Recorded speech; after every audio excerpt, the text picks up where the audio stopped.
Okay, let's get started. Hello, everyone. Welcome to today's webinar, which is called What Job Seekers Really Want: Insights from Our Candidate Survey. My name is Michelle. I'm your host from Criteria, and I want to thank everyone for joining us today. We've got a really interesting discussion coming up for you because we are going to be talking about the results from our annual Candidate Experience Report, which we just released earlier this month. So first I'll go over a few details about the webinar. Today's webinar will be about an hour total with about 15 minutes of audience Q&A at the end. So feel free to add your questions to the Q&A box and we'll answer as many as possible at the end. We'll also have a couple of polls in the webinar, so we look forward to hearing all of your perspectives. And then after the webinar is over, we'll also be sending you all the recording of the webinar, the slide deck, and a copy of the research report that we'll be talking about today. As for Criteria, we are a talent success company that empowers organizations to hire and develop top talent through easy-to-use products that are grounded in science and designed to engage candidates, highlight potential, reduce bias, and drive superior outcomes. Today, we are thrilled to be joined by Josh Millet. Josh is the CEO and co-founder of Criteria, which he founded in 2006. Josh also serves as an expert thought leader on hiring and workplace trends, having been featured in publications such as the Wall Street Journal and Forbes. So glad to have you with us, Josh. Hi, Michelle. Great to be here. Thanks, everyone, for coming out. And I'm really excited to dig in. This is one of my favorite pieces of research that we put out every year. Lots of good data. So excited to get started. Yeah, awesome. So but with that, I'd love to pass it over to you, Josh, to dig into some of the context and the larger trends we'll be dealing with in the survey results. Yeah, just to sort of set the scene before we get into the actual data from the survey of job seekers. I think I'll give you kind of a little bit of my own view of sort of the labor market today, the hiring landscape. I think probably not much of this will be new to you all on the call, but just to kind of set the scene. For me today, when I think about like my 20 years in the field, we're in kind of the most complex and nuanced labor market I think I've ever seen, at least in my time in the field. There's lots of different strands coming together, some convergent trends, some divergent trends. So just want to unpack some of these because I think these themes will come up again and again in the survey data as we get into it. The first is that just in the short term, the last couple of months, I think with some of the policies coming out of Washington, we've seen a little bit more economic uncertainty. And so you've seen things like in the last couple of months, consumer confidence coming down, the business and CEO confidence coming down a little bit from pretty high levels that they were at. And so far, I think we've seen the labor market be remarkably resilient in the face of that, right? If you think back, the last jobs report we had in March was very strong. Hiring levels are still fine, I think, overall. We see that in our platform. We haven't seen much slowdown in terms of the number of jobs that are being posted and that are being hired for. But if we do continue to see those lower consumer confidence and business confidence numbers, I think it would be a little naive to think that won't eventually impact the labor market and kind of further soften it. So that's something we're definitely keeping an eye on. And that's a short-term trend, right? I think long-term, of course, we're still in this era, I think, and it's pretty clear that it's here to stay because of demographic reasons and other reasons that are pretty permanent, of having really a long-term labor shortage in the US, right? So in the short term, maybe you have risks of having higher unemployment. But in the long term, it's quite the opposite. We don't have enough labor, right? In certain industries that we serve at Criteria, we see customers have that pretty acute labor shortage problem today, right? And that's probably still in place as a long-term trend.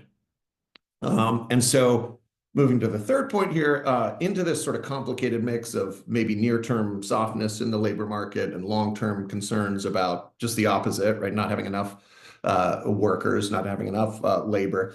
you have to kind of overlay the impact of AI, right? Will it be a net job killer? Will it be a work enhancer? There's a lot of different perspectives on that. What roles and what industries will AI have the most impact on? Maybe it's too reductive to think of AI just in terms of will it create more jobs than it destroys, but that's certainly one way to look at it. And so that's making the situation even more complicated. And this last point here, I think, is one that we're going to come back to throughout this hour, because you're going to see it a lot in the data that we present, right? I think one thing that seems pretty certain today, again, that'll come out in the data, is that we have what I call like a two-lane or multi-lane economy or labor market. It's a really bifurcated market.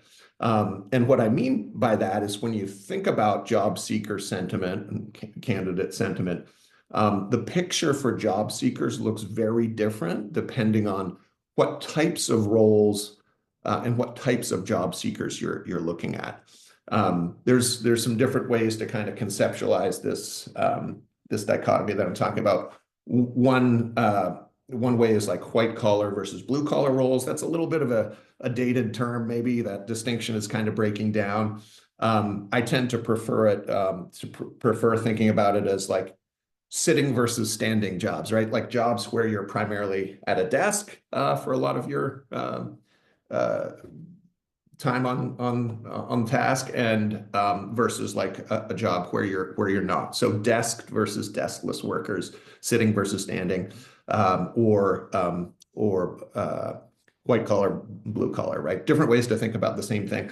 And I think what you'll see in the data today over and over is that for that first group of, let's call it white collar workers, the picture is kind of deteriorating a little bit.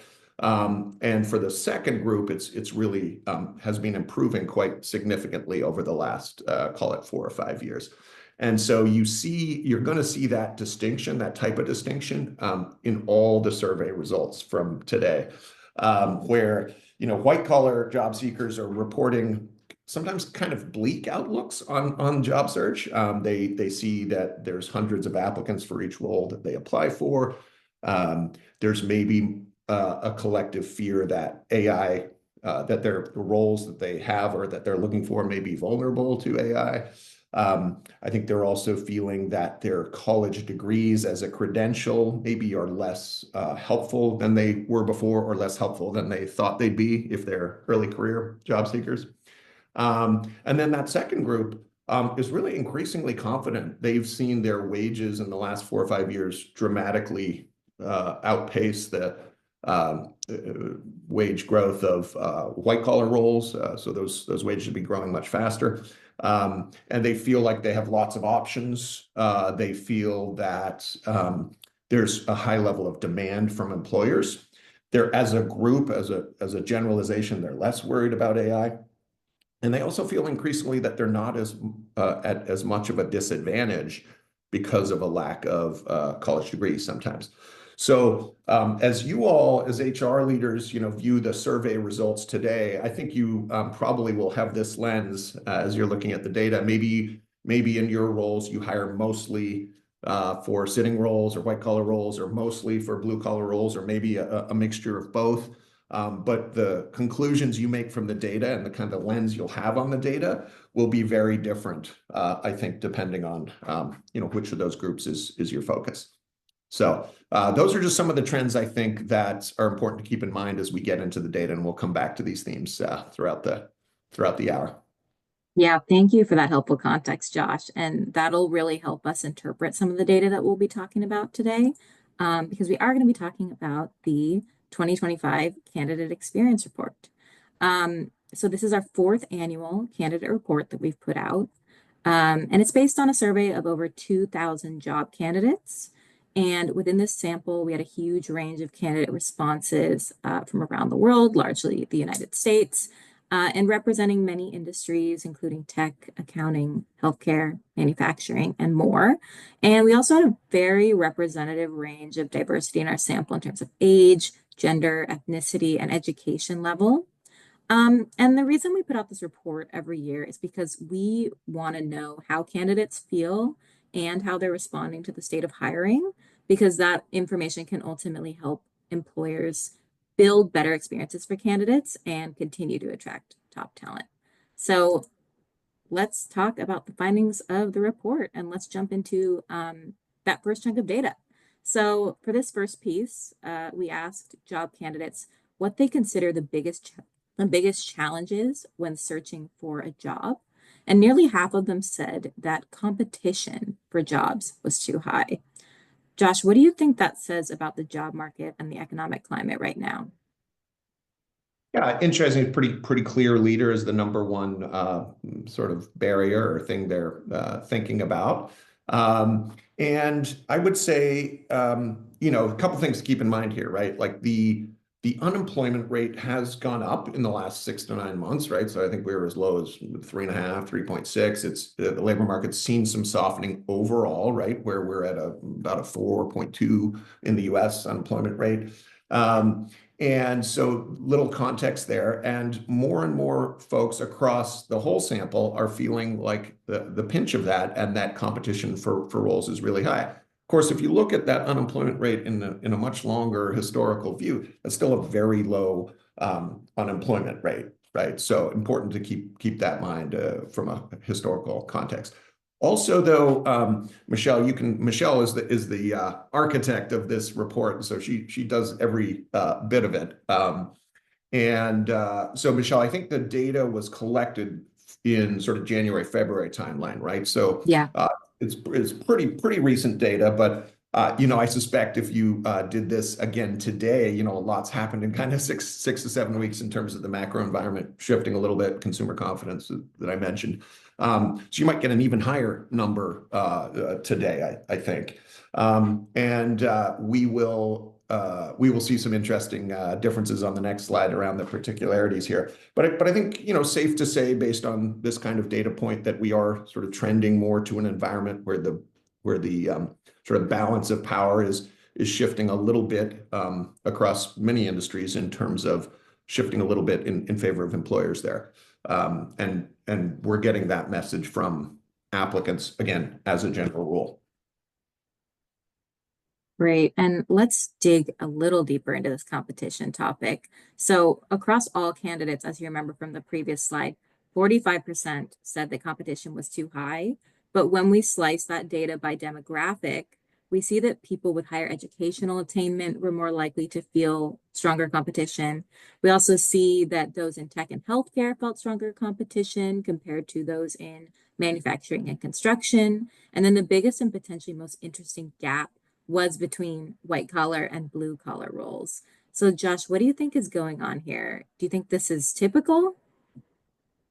Yeah, I mean, I think this is that two-lane labor market. I was speaking about up top. You really see it very clearly in this data, and I think you summarized it really well, right? You have a much more emboldened, confident group with blue collar in terms of not worrying as much about competition, and white collar roles or applicants for those types of roles, professional roles, are feeling more and more like the deck is a little bit, stacked against them with the amount of competition, the amount of applicants for those roles. And so and you see that in the industry data, right, where tech is the most competitive. I think that maps to what we've seen in terms of job postings and net job gain or loss, right? Like tech has had a period of retrenchment where net job creation has been not good in the last couple of years. In fact, certain pockets of tech have definitely lost headcount. And then some of these other areas lower down the list have been consistent job creators as industries. So I think you see that very clearly, right? Sitting jobs, as I call them, have sort of the most competition. There's almost like a short-term oversupply of labor there. And then standing jobs have the opposite. They have sort of over demand, right? Or supply constrained. So we talk to our customers in some of those fields, and yeah, they're having a very hard time finding, qualified applicants. Great. And that's a good segue actually to our next topic. So This is actually one of the most interesting pieces of data, in my opinion, from the report. So we asked candidates if they were looking to switch careers or industries, and 55% said yes. So I was surprised by this and thought that that was pretty high. Josh, why do you think there's so much interest in changing career paths right now? Yeah, I mean, I agree. I was like pretty shocked by this number, and I think in fact, like when you showed me the first cut of the data, I was like, oh, I got to see the wording of this question. We got to check this. This can't be right. So I agree. Like one of the most startling data points that comes out of the report for me. It's also, I think, Michelle, correct me if I'm wrong, but we haven't asked this question in the past, right? So we don't have Right. the historical context for folks. But so it's a new data point, don't have much context. But I just imagine like, my own parents, my dad worked in the same field for 30 years. And I think back, like, what would this data have looked like 20 or 30 years ago? I can't imagine it would have been a majority of people saying they're actively looking to switch careers or industries. And at a very high level, I think this just points to a labor market that's really an incredible flux, right? If you look on the right here, some of this wouldn't be too surprising. Like I think, for example, many people have worked in like entry-level retail roles at some point in their career, and it's probably not surprising to people on this call that roles like that might have pretty high turnover. But what's most surprising to me is you look at some of these companies at the bottom of the list that are still 50% or greater in industries that, like, to me, are a surprise to see those numbers. So again, we don't have data going back years on this, but I can almost guarantee you that 3 years ago, you wouldn't have seen almost half the job seekers in tech saying they are wanting to leave tech, right? Or to change industries, change careers. So that's really, I think, one demonstration of this idea of this two-lane economy or two-lane labor market, where a lot of people in certain industries are thinking about, essentially switching lanes, or at least open to it. And presumably they're open to other industries and other roles because they don't like theirs, or they don't like their prospects in the industry or career they're in. Um, Another reflection here for me, for like HR leaders and people who are involved in TA and hiring, is that this points to me to like a huge opportunity for folks who are pursuing like a skills-based hiring approach as a strategy. I know most people on this webinar will be familiar with skills-based hiring, but just the idea that when you're hiring people, you privilege the demonstrated skills and abilities they have, as opposed to like their educational pedigree or their industry experience. And so what you see in this data on the right by industry and in the overall picture is like pretty much huge armies of people are looking to change industries. And that for me is an untapped talent pool for those people who do sort of take a skills first approach to hiring, and aren't as insistent on like industry experience, right? And I think traditional hiring approaches where you focus on how much experience you have in a given field or role, may be overlooking these, let's call them career switchers or potential career switchers, right? So the fact that many people in tech are open to leaving tech, for example, that represents like a giant pool of talent, of people with like transferable skills that could thrive in other industries if employers aren't too bound by experience requirements and things like that. So skills-based hiring really allows you to kind of widen the aperture of the talent profiles you look for. And there's, of course, immense competitive benefit for talent acquisition folks that take that approach, because you're sort of able to access these sort of hidden talent pools of people who are trying to or open to uh, making changes in the industries they're in. Great. Okay. now it's time for a little bit of fun. We're going to switch over to a poll. So, for this poll, we want to know, have you personally ever been ghosted during a job search? So, put your job seeker hat on and think back to a time when you were looking for a job. And do you recall a recruiter or prospective employer dropping the ball, stopping communication without closure on that job opportunity? So feel free to answer yes or no, and then we'll look at the results together. And then we'll actually look at the results that the candidates provided because we asked the same question to the candidates in our report. So we'll give another moment. So again, you're asking the audience, not as HR leaders, but as candidates in the past. Yeah, Yeah, great. Just to be we've clear, all we've all been there. we've all been candidates. Yeah. Great. I'm gonna close the poll in 3, 2, 1, and let's share those results. So what we see is that 81% said yes, they've been ghosted. 19% said no. Josh, what do you think? That's a really high percentage. So it's a ubiquitous activity. And I'm just looking at the uh, keeping in mind the next slide that we're going to show here, where we also got a high percentage. I think it was, if you want to move to, yeah, it was 48%, so almost half. Now Yeah, you asked here, had they been ghosted in the last year? Our audience was maybe, saying, have they ever? So maybe that explains the difference. yeah, But I mean, if you look at these results, right, a big increase year over year. So it's becoming a more common experience for job seekers.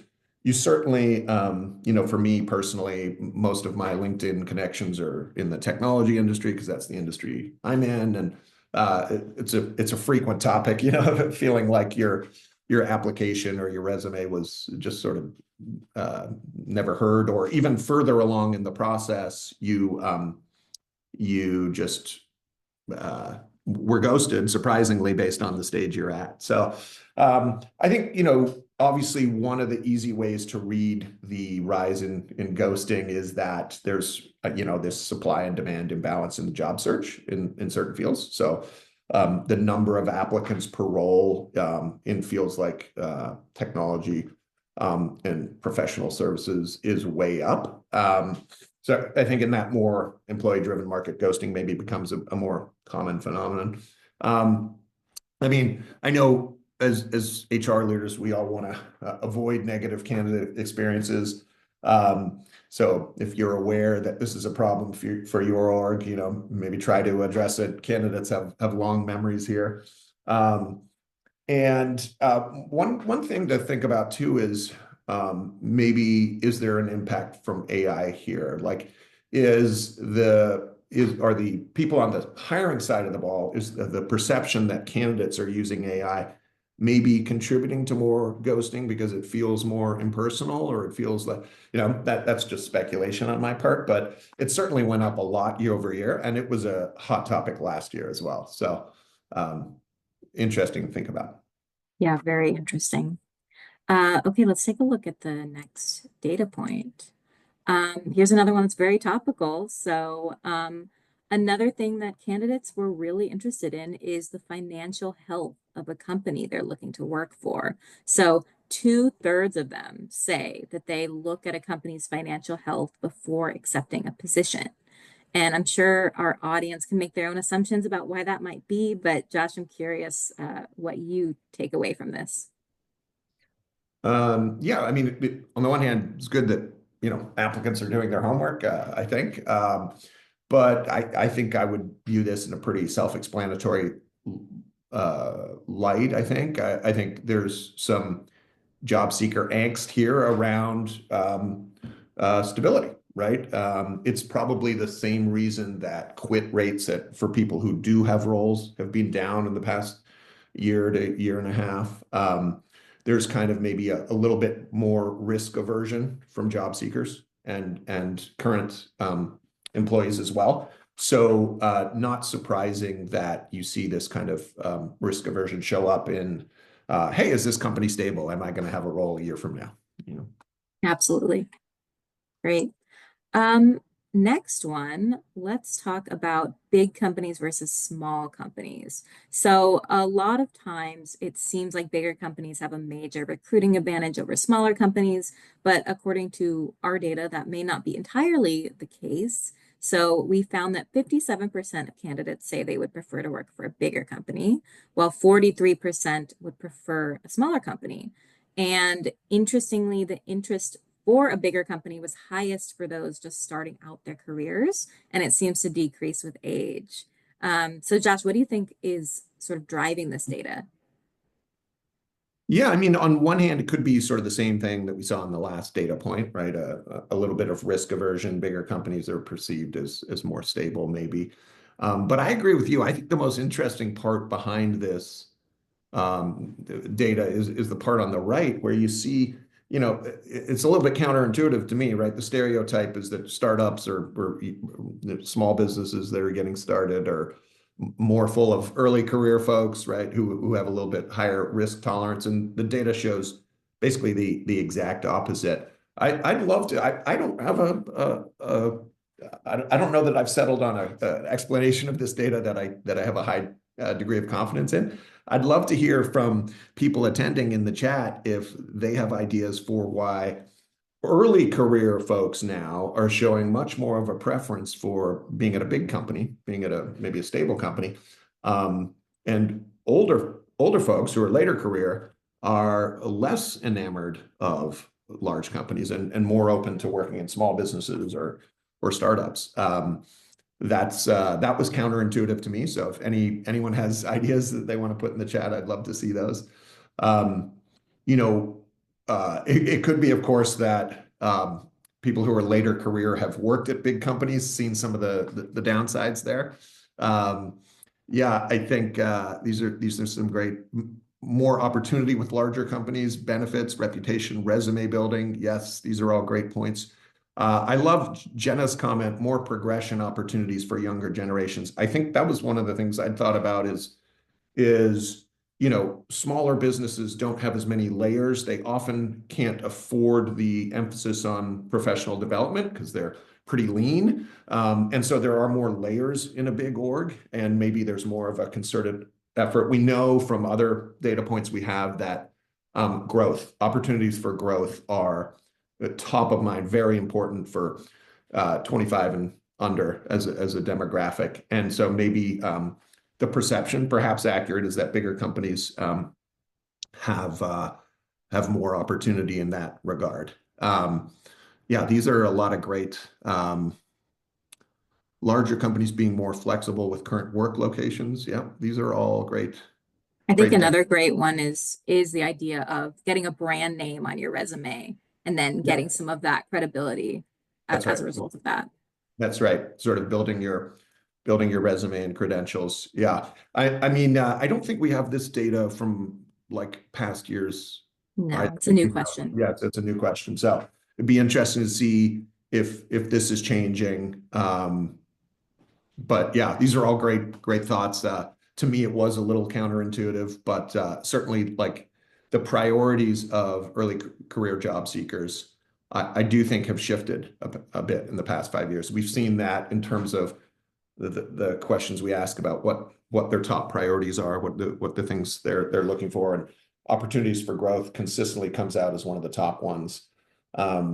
Benefits maybe have gotten a little less important, but job security's gotten more important. So, yeah. Great. Okay, it's time for another poll. So we want to know, in a perfect world, what would your ideal role be? So would you want to work fully remote? Would you want to be hybrid, or would you want to be fully in person? So share your responses. We'll look at the results together, and then we'll look at what the candidates say. And this is actually a question that we ask every year. So we're going to have some year-over-year data for you too as well. Great, seeing some good results coming in. So I'm going to shut down the poll in 3, 2, 1. And let's take a look. So we've got 32% prefer fully remote, 63%, the largest group, prefer hybrid, and 5% fully in person. So Josh, let's take a look at the data from the report. Yeah, so with the group here today, we've got a strong preference for hybrid, a strong second from fully remote, and very few in the fully in office, right? So Yeah. that was the results. Yeah.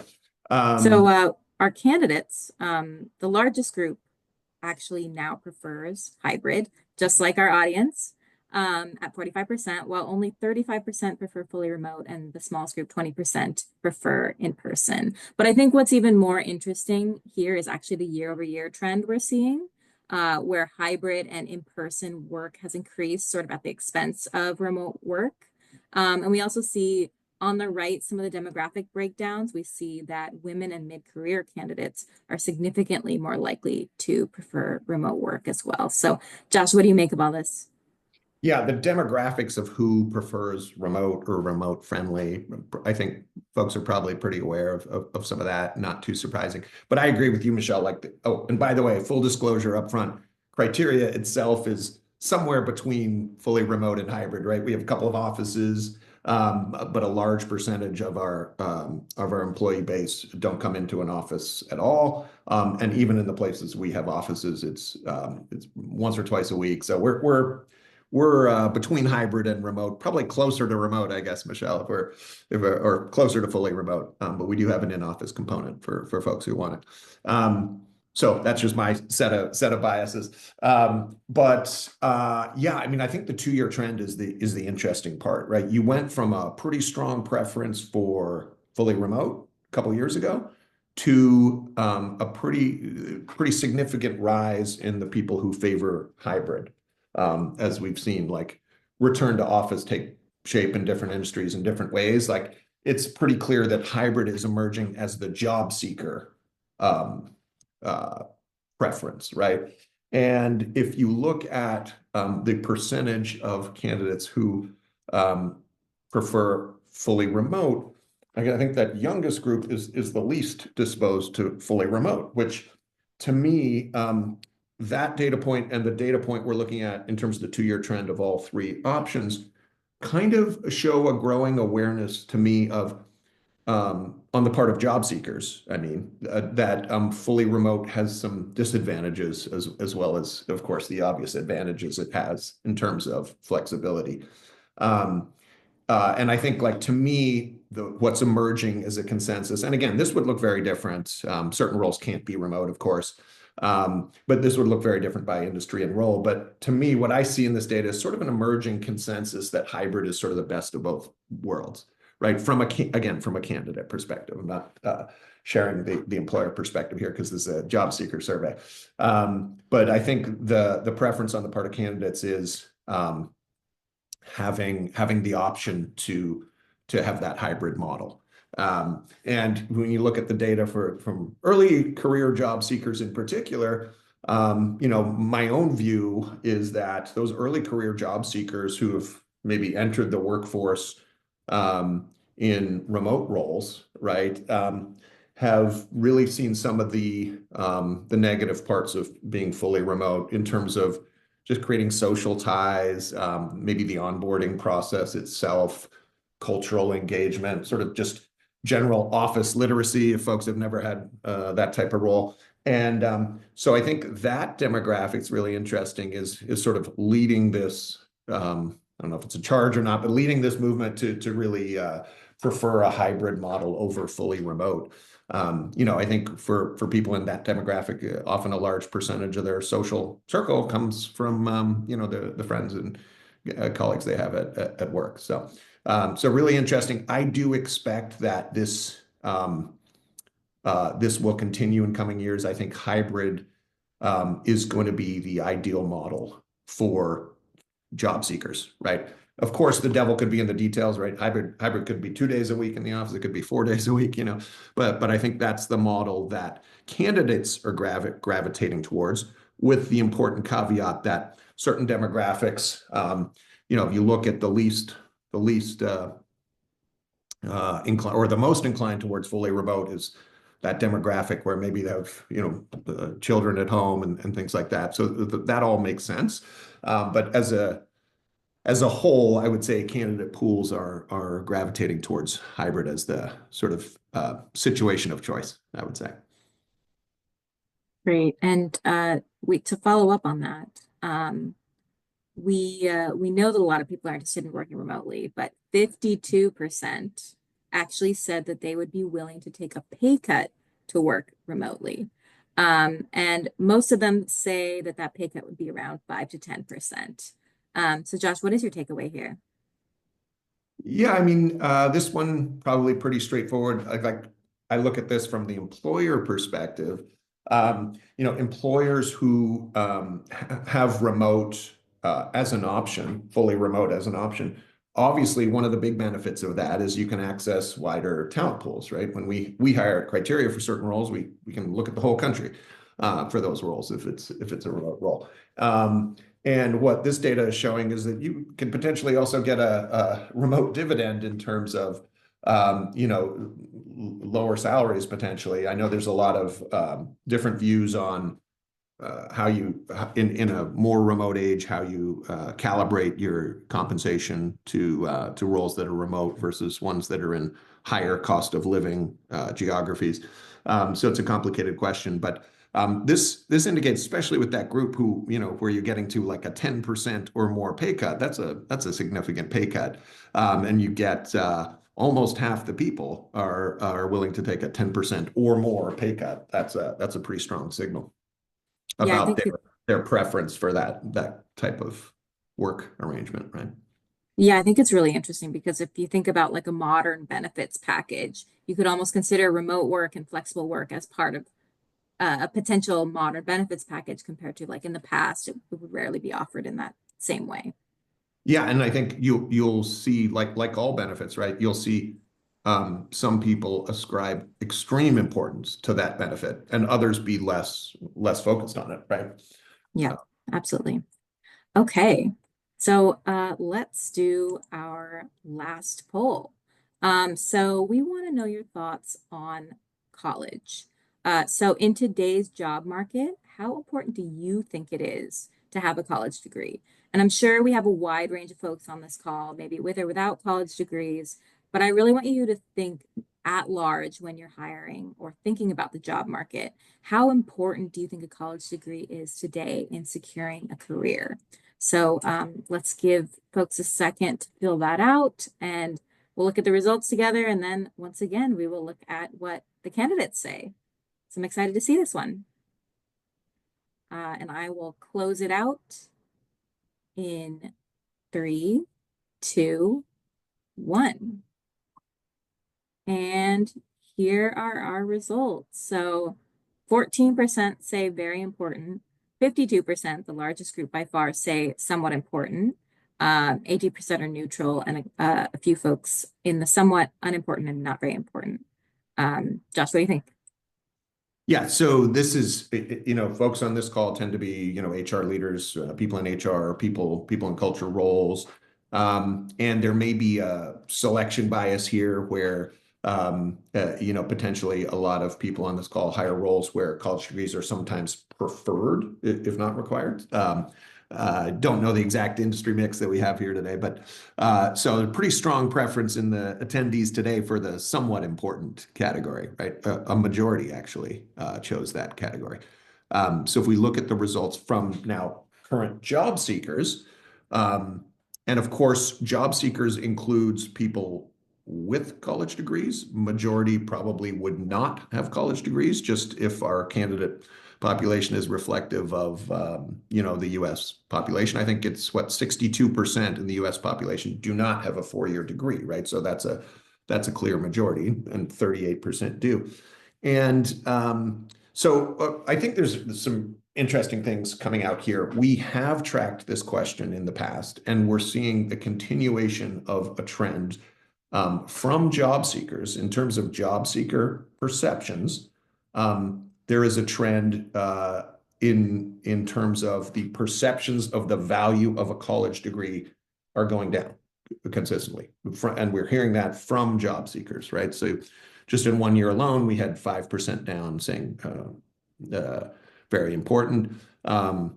Somewhat important, which was the most popular choice for our group here today, that stayed constant. But you do see a decline in people who are saying, yes, it's very helpful and very important to me in my job search, right?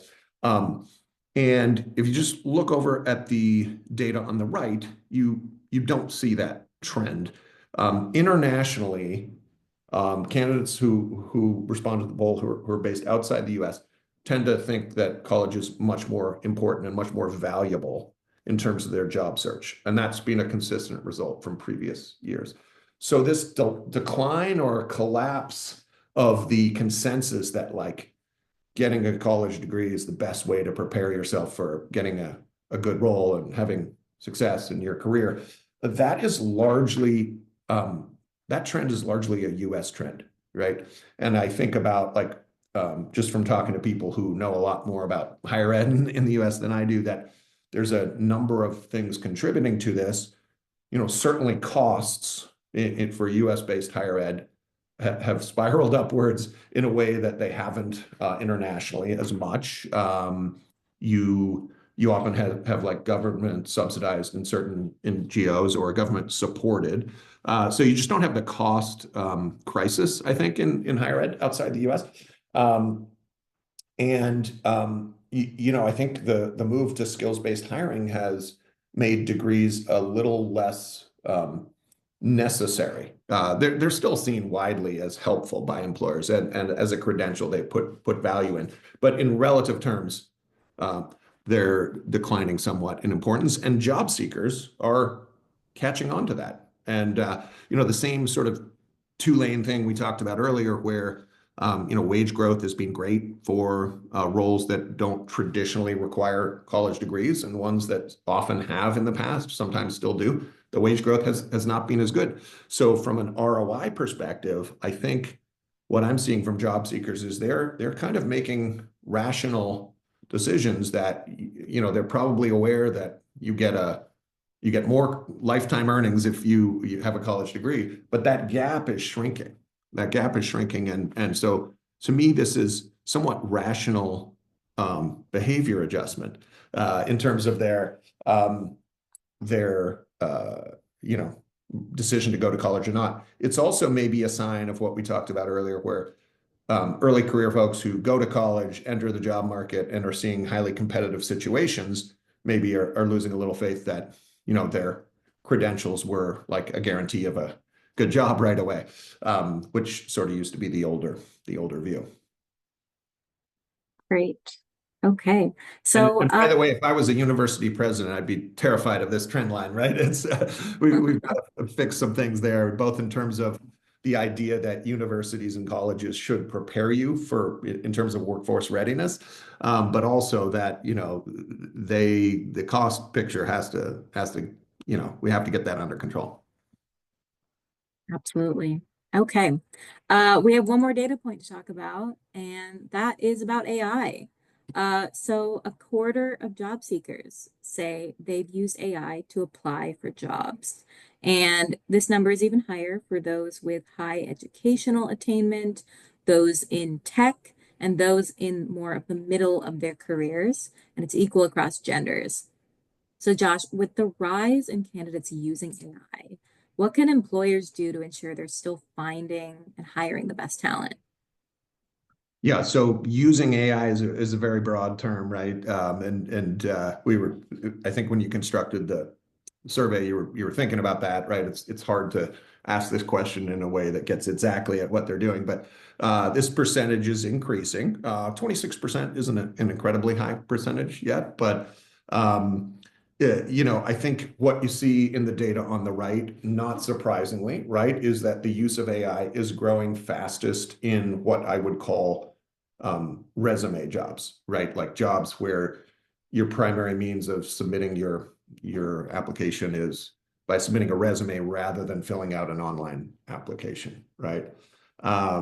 That's not surprising, right? If we talk about sitting versus standing jobs again, right? More sitting jobs maybe have an expectation of some AI literacy increasingly.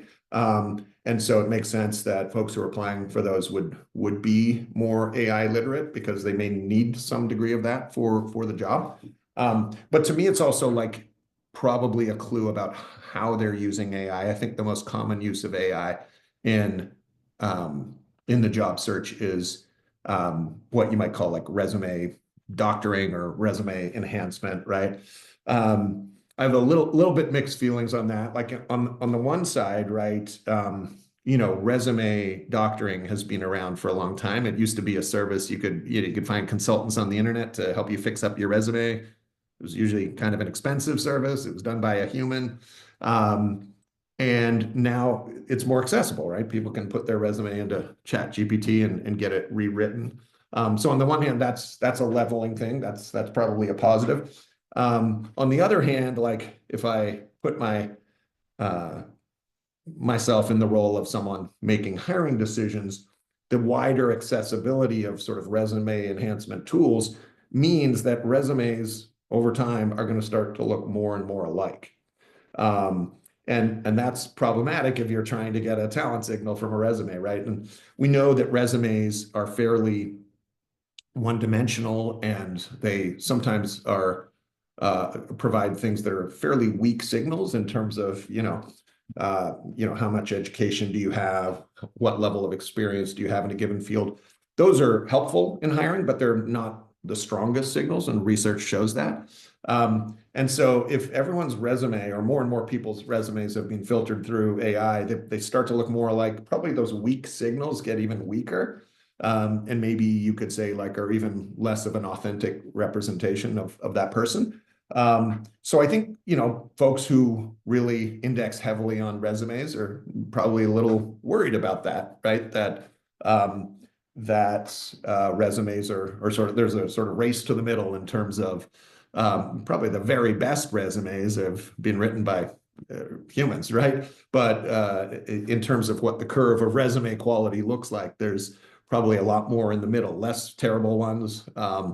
And so they're harder to differentiate. And that just sort of makes the role of a TA professional harder, I would say, Yeah, So. and I think you can envision a world where resumes written by AI are being reviewed by AI, and it really devalues resumes even further. So it really points to the need of having other signals that indicate someone's potential other than just the Yeah, I resume mean, alone. absolutely, and that's of course happening today with most ATSs have some kind of resume parsing technology. So that's absolutely a reality now. Yeah. And as we get to a higher and higher percentage of folks on the applicant side doing that, um, that represents more and more of a differentiation challenge, right?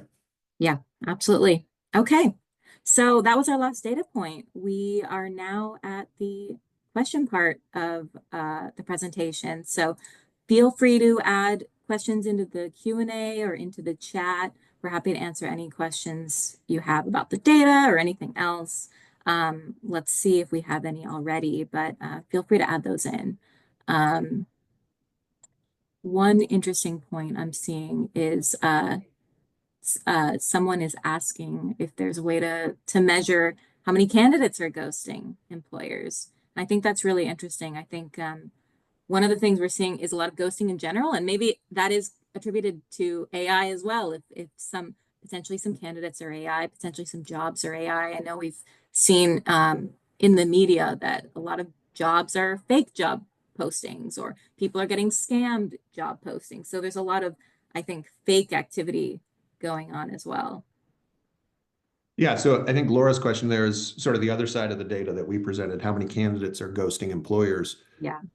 Harder to track. Of course, we do every year we do another piece of research focused on HR professionals and folks involved in hiring.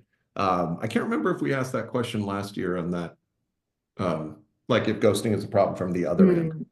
I don't I think. think we do. I think we do. Okay, yeah, I mean, it'd be interesting to track that. Yeah, definitely. Okay, let's see. Someone asked if we'll be emailing a copy of the slides. Yes, we will. We'll be sharing a copy of the slides and the recording, as well as the report to everyone. Um, One person made an interesting comment about nationwide office spaces and the fact that a lot of people have let go of their office spaces, and yet we're seeing that return to office. Josh, do you have any perspective on that side of things? Yeah, I mean, there's definitely been, I think in the last 6 months, I've done a lot of, there's been a lot of like journalist interest in this RTO trend, like, companies taking a harder line there, whether it's a sign of an imbalance in the labor market or not. I think, the commercial real estate certainly has not recovered to where investors in commercial real estate would like it to be, I know, but it's definitely recovering. And one of the things that I think about with hybrid is that if depending on what the hybrid arrangement is, it sometimes involves real estate costs that are pretty much equal to having, if you want to preserve flexibility, you sometimes need almost as much of a footprint as you would, in a 5 days a week situation. But there's a lot of details to think about there. I thought that data point was one of the more interesting, where candidates are racing towards a preference for uh, hybrid arrangements of different kinds. Great. We have a really interesting question from Scott. It almost sounds like a plant because it's such a good question, but I'll read it anyway. Scott asks, what direction is criteria going with AI? I have used Coach Bo and find it useful in getting tips for working with associates. Oh, that is great to hear. Thank you, Scott. Yeah, I mean, we take, I would say we take a measured approach to using AI, and a careful approach. And I think our approach at Criteria is always sort of science driven. So our assessments are built on a foundation of, decades of research in organizational psychology in terms of how to measure personality, how to measure aptitude, and how to deliver assessments that are predictive of results. And for me, so when we think about our product, we don't use AI for AI's sake, just to sort of be able to market it as something that's new and exciting. But when I think about assessments, for example, AI can open up the universe of things you can measure through assessments. Just to give you one example, right? Like for years, our customers were asking us about can you measure written English? I want my team of customer service reps to be able to write good emails to folks, for example. And you couldn't really do that for a long time without grading the writing samples by hand. There were computerized, automated systems for grading, but they weren't very good, frankly.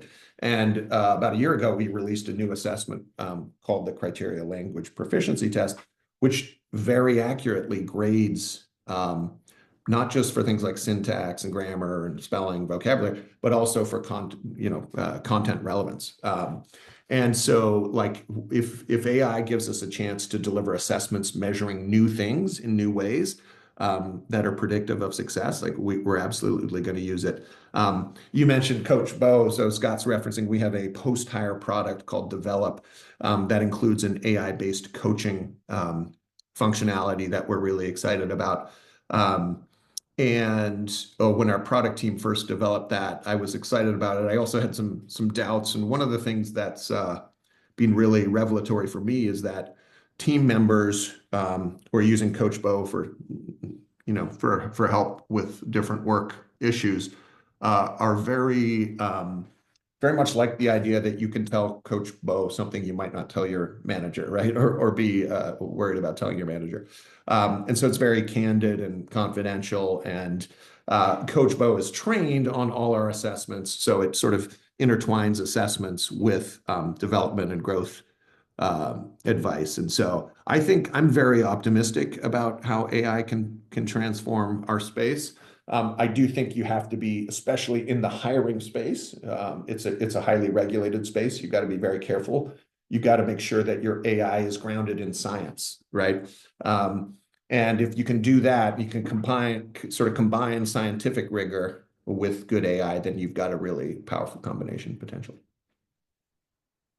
So thanks Great. for that question. That was great. Yeah, great question. Here's another question, more of a thought then a question. It would be interesting to see how candidates in 2025 prefer to be contacted and their ideal number of interviews in a hiring process. And that is a very interesting question. We did actually ask the number of interviews question last year, and we found the sweet spot of interviews was around 2 to 3 for candidates, and it drops quite a bit after that point.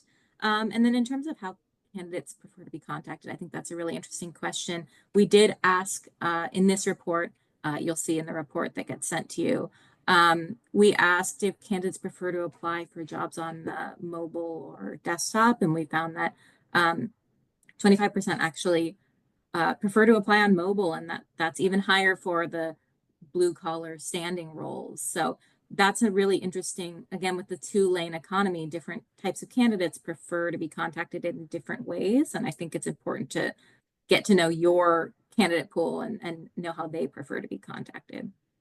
Yeah, that's a great question. Yeah, I think there's a lot of information in the report that we didn't present today because we only had an hour, and that's one of the data points. I think in terms of traffic on our platform from applicants, we're delivering somewhere between 10 and 12 million assessments a year, and we're seeing mobile usage increase, but I think it's about 20% of people, even though the assessments are all mobile friendly. Some of them are even mobile first. It still hasn't become the dominant way of applying to roles, but it's definitely growing. And I think you're right, Michelle. You do see differences in terms of what types of roles and what industries. Certain industries are much more mobile first in terms of the application process. Absolutely. Okay. Next question. What can you do to counteract candidates using AI? Or how do you cut through the use of AI and ensure you're really getting to know a candidate? Yeah, I think on the resume side, I'm not sure there's much you can do like to detect AI usage, and more like I kind of presented this view when we talked about that topic, but I'm not sure you should. Isn't it a good sign if people have always tried to put their best foot forward in the hiring process as job seekers? We tend to dress up for interviews and things like that. So I think using an AI tool to me to help rewrite your resume is not a knock against the candidate. It may become the norm quite soon. But to me, it does point to the need to collect a wider range of what I would call signals, right? Resumes are probably not going to go away anytime soon, but being more aware of their limitations in terms of being relatively one-dimensional as a signal could could help folks gather more signals that are stronger. So obviously I have a little bias here, but using things like assessments or work samples, getting applicants to demonstrate their skills or abilities in either an interview setting or an assessment is one great way to make sure that everyone's on a level playing field. Great. I think we're almost out of time, but this was super interesting. Thank you, Josh, so much for joining us, providing all of your interesting perspective and context to the data. I know we love doing this report. We'll definitely do another one next year. We'll definitely be releasing our second survey of the year, which is surveying hiring professionals like you. Many of you may receive an email to take the survey as well. So we highly recommend taking that survey and getting the data for that. Someone just asked, will you be sending out a copy of this presentation? Yes, everyone will get a copy of the deck, the recording, and a copy of the report. But Josh, any last thoughts? No, I love all the great engagement in the chat, especially a lot of things for me to think about in terms of the question I posed earlier about different demographic preferences for bigger financially stable companies. So lots of great thoughts there, and thanks everyone for coming. Really enjoyed it. Yep. Thank you everyone for joining, and have a great rest of your day. Take care, everyone.